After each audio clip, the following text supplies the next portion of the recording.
aka Megablitz, and in today's video we're looking at Espathra EX. Now this card is very unique just in how it plays, really punishing our opponents for attaching more energy to their Pokemon and making it harder for them to attack as well. But before we jump into that deck list, don't forget to leave a like, smash the subscribe button, especially if you've been enjoying the content I've been making so far here on the channel.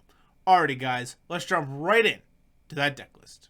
Alrighty guys, and here we are with that deck list. But before we jump into how this deck really works, gotta give a huge shout out to the person that provided the deck list for today's video, Kyle Ruff. Thank you very much for providing this deck list. Really appreciate it. So big shout out to him. And jumping into here, how this deck works with Espathra EX, its ability Dazzling Gaze. As long as Pokemon's in your active spot, attacks used by opponent's active Pokemon just cost 1 more. And then its attack Sideball for only 1 psychic energy, 30 plus. This attack does 30 damage for each energy attached to both active Pokemon. So depending on what matchup we're playing against, we're going to be able to actually scale more damage solely on that purpose. And then of course we're also trying to just put energies on to our Espathras as much as we possibly can with Xatu. Its ability Clairvoyant Sense. Once during your turn, you may attach a basic psychic energy from your hand to one of your bench Pokemon.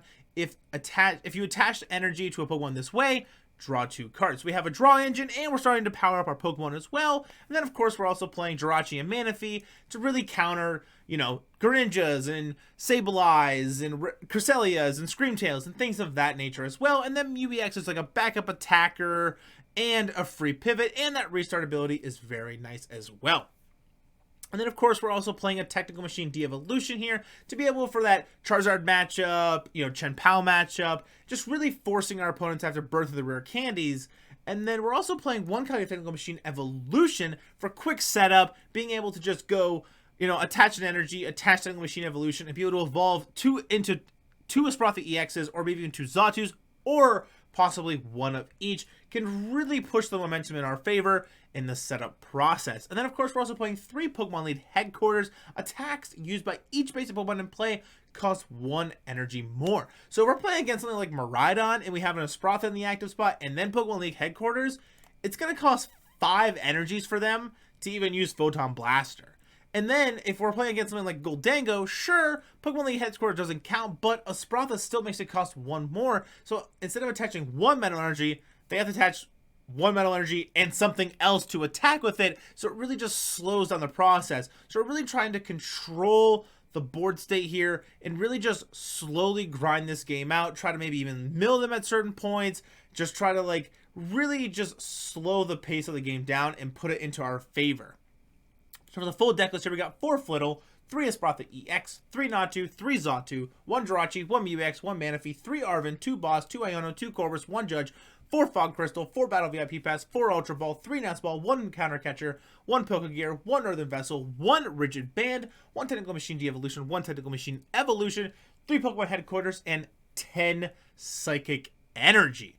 Alrighty guys, let's jump right in to that gameplay. Alright guys, and here we are with that Espathra EX gameplay. At our coin flip here, picking tails as we always do. Unfortunately, we don't get it. However, the cool thing about this deck is we are playing Technical Machine Evolution. So going second, we still have the ability to evolve pretty quickly. We just got to make sure it's not in the prizes. And we end up getting in our opening hand there. Get a Natu in the active spot. We got an Arven, Battle VIP Pass, Nest Ball, a Technical Machine Evolution, and then 2 Psychic Energies. So that Arven, since we're going second, is going to be able to find us another Battle VIP Pass and really just completely get our setup 100% done.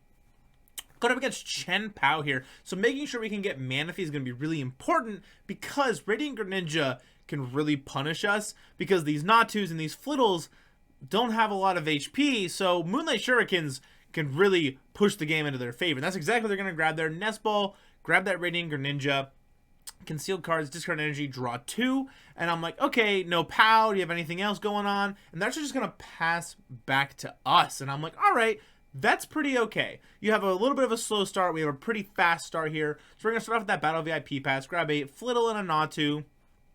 I'm going to play this Arven here. I'm going to grab myself Battle VIP Pass and Rigid Band. And the reason I grabbed the Rigid Band is because I'm in a position where I'll be able to evolve one of these Flittles into an Espathra And I want my Chen-Pao opponent to have to really work for it, because Chen-Pao actually is probably one of this deck's worst matchups, because the way the deck works is you're super colding all these energies onto the Pokemon, so they're able to meet that energy, I guess, extension is what we can call it, with Pokemon League Headquarters and Espathra's ability.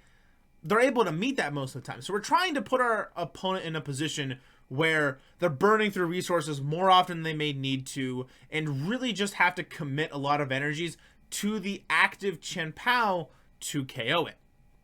So we're going to get a Mew EX there for that restart ability, or potential genome hacking later on if we need to use that as well.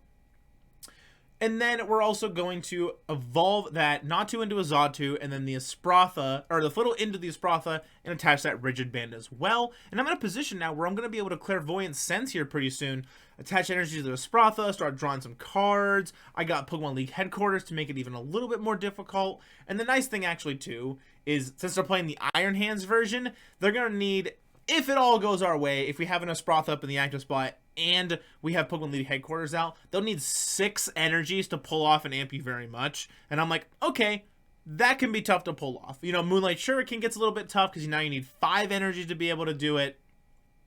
And Chen-Pao has to commit at least 4 energies to be able to attack if we have Espathra and Pokemon League Headquarters out. But since Espathra has 260 hit points, well, they actually have to commit 5 energies total, 4 at least on the Chen-Pao, to be able to even KO the Espathra EX.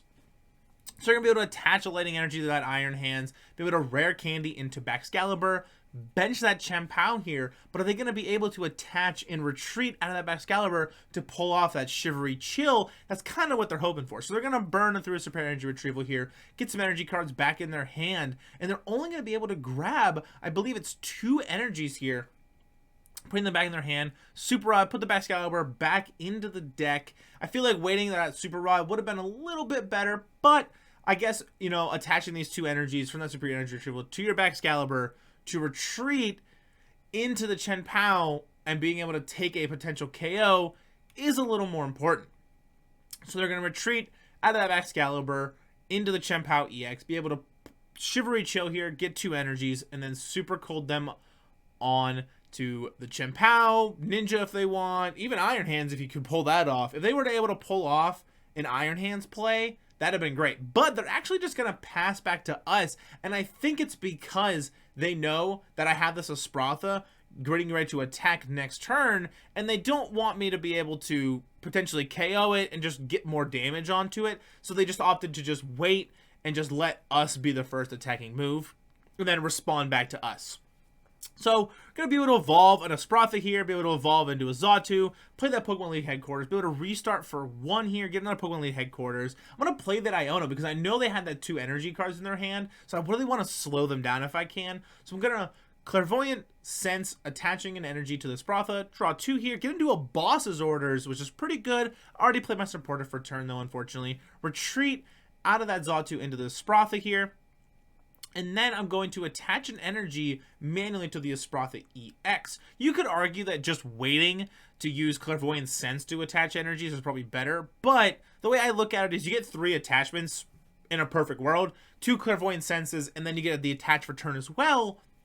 So that's something that kind of, and I already had an energy in my hand, so I'm going to be able to at least able to Clairvoyant Sense 1 time on my next turn, as long as I don't Iono us or anything. We're going to draw some more cards here with the concealed cards and stuff. Nest Ball, get some Bidoofs down, try to set up that barrel engine so you can start drawing cards, because they've probably realized, hey, this is pretty disruptive deck. This is pretty difficult to play against. They're not going to be able to attack into anything, though, because like I said, they would need to commit 4 energies to this Chen-Pao to attack, and they would need 5 energies at least to be able to KO it, and they probably don't have that, so they're like, well, I don't want him to KO the Chen-Pao, so just holding the energies until I have to attach them is probably going to be better here. So we're going to Ultra Ball, discard some cards, get another Espathra just in our hand, just trying to kind of thin the deck a little bit to make these Clairvoyant Senses and Colress and other things later on in the game just a little bit easier, because Chen-Pao is going to burn through their deck faster than we will, just based on the pure play, how the deck plays. They're trying to barrel, they're trying to Pokestop and just really discard a lot of cards and get them into the discard pile and then get them back in their hand. So the reason I boss up Baxcalibur here is because if I'm able to two-shot this Baxcalibur, they don't have another Frigibax in play at all to be able to do anything with. So I was like, okay, if they can't retreat out of this Bax, I'll be able to two-shot it and then really just put them behind the game. But they're going to have a bunch of energies here to be able to attach into that Baxcalibur and to that Chien-Pao. So they're going to be able to retreat out of the Baxcalibur here and into a Chien-Pao to be able to attack this turn.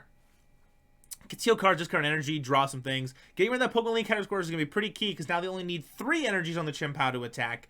So get a Pokestop. They're going to be able to roll that later on if they want. Ultra Ball, just fail to find. They have Industrious Incisors here, draw up to 5. Having Tuba Barrels is actually kind of insane just by how Chien-Pao works. You're really discarding a lot of cards from your hand, attaching a lot of things to your Pokemon through Super Cold. So having Tuba Barrels set up is kind of insane. They're going to Pokestop there, only get a Rare Candy. They're going to Superior Energy Retrieval, discard Rare Candy, Cross Switcher here to put 4 energies back into their hand. Now they're in a position where they're going to be able to KO this Espathra EX. But we slowed them down quite a bit and forced them to really just have to burn through resources they didn't really want to when they had to, and to put them in a position where you only have 10 cards left in deck, and you've only taken 2 prize cards after this. And I'm like, okay, well, I'm in a position where I'll probably be able to KO that Chien-Pao on the next turn with this Espathra, so we should be okay.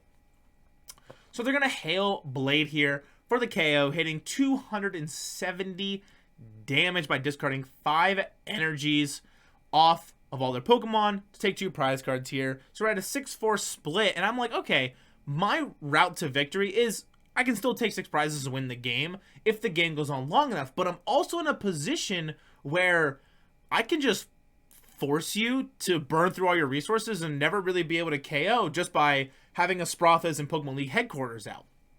We're going to Colress here, grab a Colress, a Fog Crystal, and a Psychic Energy. We're going to be able to Clairvoyant Sense, attaching 1 to the Espathra EX. Draw 2 cards here. Fog Crystal, get another energy here. I'm going to be also able to Clairvoyant Sense that on to the Espathra EX.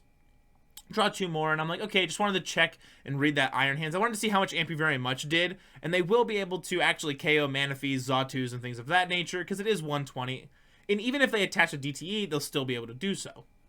I'm like, all right, we don't have a Pokemon League headquarters, but they don't have another Chien-Pao right now. So their path right now they probably have is Iron Hands. So we're going to take the KO there with our Espathra EX, take 2 prize cards at a 4-4 split. I'm going to put up that Radiant Greninja. Now, they are able to potentially pull off a cross-switch or canceling Cologne play by putting up that Manaphy, using canceling Cologne, KOing the Manaphy and the Flittle on the bench, which actually put me in a really tough spot because I would have to rebench a Flittle, wait a turn, and then evolve that into an Espathra EX. They're going to Superior Energy Retrieval here, getting 4 more energies back. They got a Chien-Pao on the bench there again. So you're going to be able to Super Cold a bunch of energies onto it, be able to potentially pull off another KO here, putting this at a 4-2 split. They're going to Industrious Incisors, draw up until they have 5, putting them at 5 cards in hand, play another Superior Energy Retrieval, and I'm like, okay, that definitely has to be all 4. There's no way you have any left. You've used 1 earlier in the game, then you used 2 just there, and I believe you used 1 the turn before this. So you have no Superior Energy Retrievals left. You're only going to be able to KO this Espathra. I have another Espathra waiting in my hand, and I just attach an energy, and then even if you had more cards in your deck, I'm in a position where it doesn't really matter. I can just I can win you out of the game by decking. I can win you out of the game by taking 6 prizes still, but they're going to Super Rod here, put 2 Chien-Pao back into the deck. And I'm like, okay, checking the battle log real quick. I just wanted to flick through and see if what I was just saying was correct, and it was. So they're going to be able to Hail Blade here, discarding 5 energies to be able to KO this Espathra EX. Now, the 5, yep. And then I'm in a position now where I can just put up the Flittle, put up the MEW EX. I can retreat out of this into anything I found myself into, and we'd be okay. I also have that Technical Machine de-evolution as well, so I could de-evolve that Baxcalibur into Frigibax, and that would pretty much lock them out of the game at this point because they didn't put anything. They didn't Super Rod Frigibaxes or anything back into the deck here. So our opponent realizes that they probably don't have a way out of this. We had the Technical Machine Devolution to come back in the game and win. And then, of course, as well, they have the deck out option, and I would probably be able to take 6 prizes by the time they deck themselves. So, absolutely crazy. Alrighty, guys, let's jump right in to that outro. Alrighty, guys, that's going to do it here for the Espathra EX deck. Absolutely wild deck. I'm going to make sure to put that deck list that I played in this video in the description below as well. So if you guys want to try this deck out for yourself, you'll be able to. And once again, huge shout out to Kyle for providing the deck list for today's video.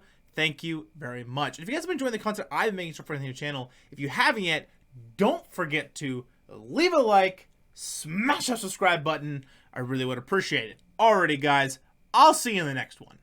Peace!